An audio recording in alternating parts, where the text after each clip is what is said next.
तौर पे सराहनीय है। मैं मकसूद भोपतपुरी जी का भी अभिनंदन वंदन करते हुए यह बात कहता हूँ कि आप इस बात को सोचिए कि जब यह देश आजाद नहीं था और यह देश तमाम छोटे छोटे राज्यों में बटा हुआ था, राजा विराज थे, और उस समय बाबा साहब का जन्म हुआ और जन्म के बाद इस देश में इतना पाखंड था, छुआछूत थी, भेदभाव था, जातिवाद की व्यवस्था थी। और उन परिस्थितियों में उनके माँ बाप का कितना बड़ा दिल था, कितना बड़ा कलेजा था कि जब विद्यालय भेजते थे और विद्यालय में जब पढ़ने जाते थे बाबा साहब, और जब प्यास लगती थी तो पानी भी दूर से पिलाने का काम किया जाता था। और उसके बाद भी उतने तमाम झंझावातों के बाद, तमाम संघर्षों के बाद वह पढ़ करके वह सारी व्यवस्थाओं को झेलते हुए और झेल करके इतनी दुर्दशा हुई होगी, शायद उनके माता पिता की भी हुई होगी। और उन लोगों ने जो संघर्ष किया, संघर्ष के बाद जो शिक्षा ग्रहण किया, और अभी भोपतपुरी जी कह रहे थे कि उनके इतनी डिग्रियां शायद किसी के पास नहीं थी। और हमें लगता है कि आज भी विश्व में बाबा भीमराव अम्बेडकर की इतनी डिग्रियां किसी के पास नहीं। वह अद्भुत व्यक्तित्व के धनी, किस तरह से संघर्ष किया, किस तरह से उन्होंने विद्या हासिल की, पढ़ाई की, यह सोचने वाली विषय है। हम सभी को उनके बारे में सोचना चाहिए, उनका इतिहास भी पढ़ना चाहिए, और पढ़ करके उनको आत्मसात करके बहुत सारे, इस समय भी झंझावात, बहुत सारी परेशानियां इस समय भी, बहुत सारे उस समय जो अम्बेडकर जी की स्थिति थी, आज भी बहुत सारे हमारे गांव में बहुत सारे लोग जिनको बहुत सारी परेशानियां, बहुत सारे बच्चे पढ़ना लिखना चाहते हैं लेकिन पढ़ नहीं पा रहे, अभाव। मैं आज देश आजाद हुआ और आजाद होने के बाद अपने काबिलियत के बल पर डॉक्टर भीमराव अम्बेडकर जी देश के कानून मंत्री बने, अपने काबिलियत के बल पर उनकी पूजा हुई, उन्होंने संविधान की रचना किया, हमको ऐसा संविधान दिया समानता का। और निश्चित तौर पे उन्होंने जो दलित, शोषित, वंचित समाज की चिंता किया, निश्चित तौर पे काबिल तारीफ। आज भी हम उनके रास्ते पर हम सभी को कुर्सी लिया चलना चाहिए। कुर्सी लिया था, कुर्सी है। और डॉक्टर भीमराव अम्बेडकर ने जो अभी मकसूद भोपतपुरी जी कह रहे थे, बहुत सारे विषय हैं उसमें मैं जानना नहीं चाहूंगा। डॉक्टर साहब ये नहीं चाहते थे कि भारत और पाकिस्तान का बंटवारा हो, कभी नहीं चाहिए।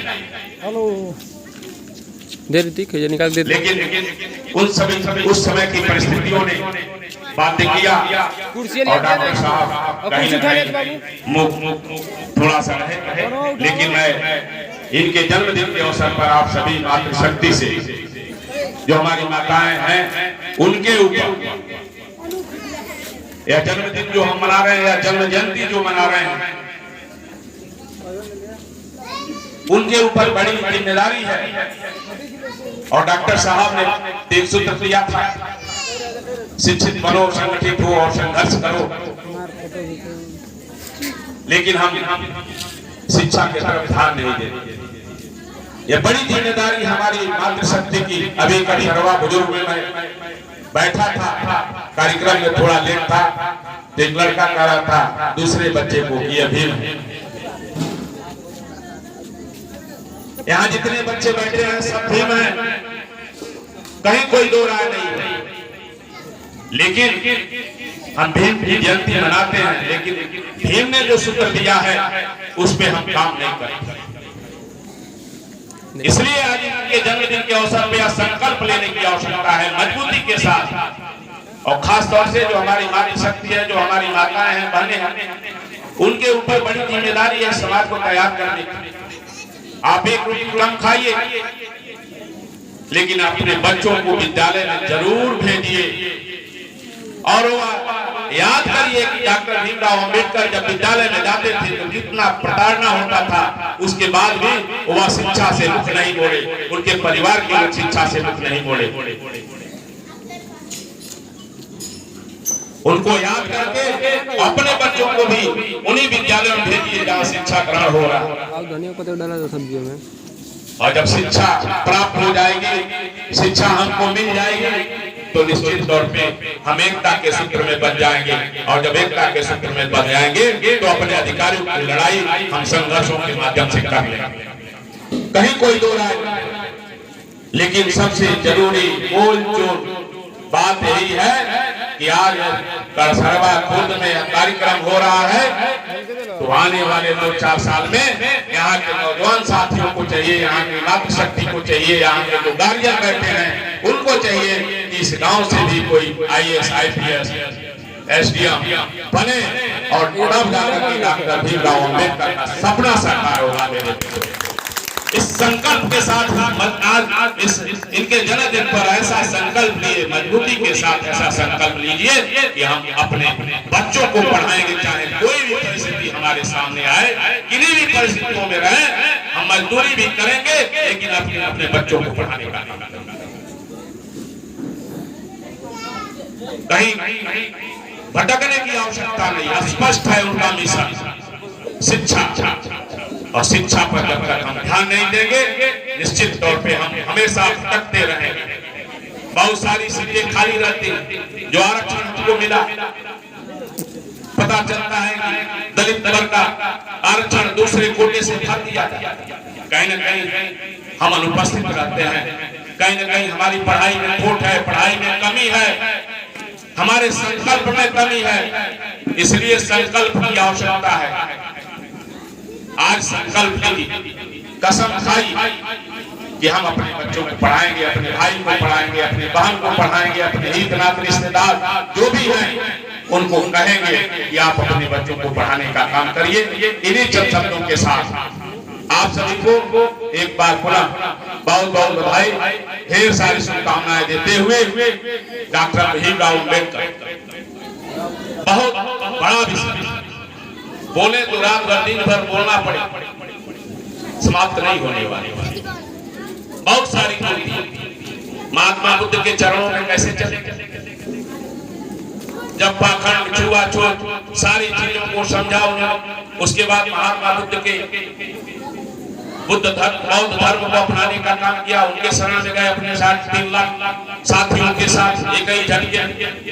तो बहुत सारी चीजें हैं, पढ़ने की आवश्यकता है अम्बेडकर जी को, समझने की आवश्यकता है अम्बेडकर जी को, और संकल्प की भी आवश्यकता है, दृढ़ इच्छा शक्ति की भी अपने अंदर आवश्यकता है कि हम अपने बच्चों को कैसे पढ़ा करके डॉक्टर भीमराव अंबेडकर बनाए। जो बच्चा का रहता करसरवा बुजुर्ग में, तो निश्चित तौर पे हम सभी की जिम्मेदारी है कि जो आपके घर में बालक पैदा हो वो निश्चित तौर पे भीम पैदा हो, वह भीम हो, इसकी जिम्मेदारी हमारी। इन्हीं चंद शब्दों के साथ बहुत सारे हमारे साथी कह रहे थे कि करसरवा बुजुर्ग को बड़ा उम्मीद है, खुर्द मैं जान रहा हूँ आपकी पीड़ा, आपकी परेशानी, निश्चित तौर पे आपकी पीड़ा और परेशानी को दूर किया जाएगा। उस संबंध में भाई जिला पंचायत सदस्य विजय प्रताप सिंह कुशवाहा लगे हुए हैं, हमेशा झगड़ा भी कर लेते हैं। और भोपतपुरी जी को मैं कहना चाहता हूँ कि भोपतपुरी जी, आपके गांव के बहुत सारे नौजवान साथी 2018-19 में गए थे मेरे पास, याद होगा, आदेश नहीं मिल रहा, मैंने आदेश दिया, याद होगा। ऐसा कुछ नहीं, हमारे अंदर उस तरह की कोई बात नहीं है, जात पात पूछे नहीं कोई, हरिका भजय सो हरिका हो। कबीरदास की वाणी है, जात पात पूछे नहीं कोई, हरिका भजय सो हरिका हुई। तो उस धारणा के बल को हम मजबूत करते हैं, उस धारणा, उस अवधारणा पे हम चलने का काम करते हैं, हमेशा प्रयास करते हैं। चाहे किसी धर्म जात मजहब का व्यक्ति मेरे पास आता है तो हमेशा यदि वो पीड़ित है, प्रताड़ित है, शोषित है, उसको